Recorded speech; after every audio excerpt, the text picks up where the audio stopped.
Matapos ang ilang buwan ng pagtutok sa kanyang karakter, tuluyan ang nagpaalam si Aljur Abrenica sa popular na seryeng FPJ Batang Quiapo. Ayon sa mga insiders, may bago siyang proyekto sa ibang network na siyang dahilan ng kanyang pag-alis. Ang balitang ito ay mabilis na kumalat sa social media at kinagulat ng maraming tagahanga. Si Aljur ay nakilala sa kanyang papel bilang Police Lieutenant Hector Victorino sa palabas.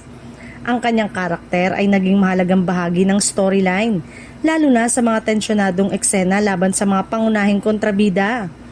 Maraming manonood ang natuwa sa kanyang performance at ipinakita niya ang kanyang versatility bilang aktor sa serye. Ayon sa ilang source, ang desisyon ni Aljur na umalis ay pinagdiskusyonan na rin ng network at ng kanyang management.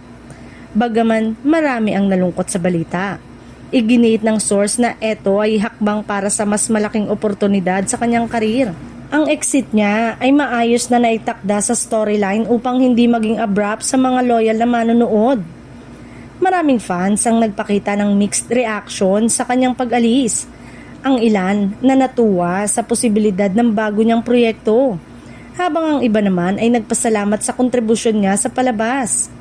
Sa social media, maraming tributes at mensahe ang ipinadala para sa kanyang karakter at sa mga memorable na eksena niya.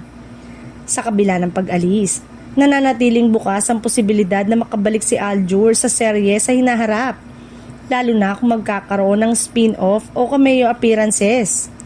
Samantala, abala siya sa pag-aayos ng mga bagong proyekto at sa pagpapatuloy ng kanyang karir sa telebisyon. Sa ngayon, marami ang nag-aabang sa kanyang susunod na hakbang sa showbiz at sa kung anong bagong papel ang kanyang gagampanan. Patuloy ang suporta ng mga fans sa kanya at tiyak na magiging exciting ang mga susunod niyang proyekto.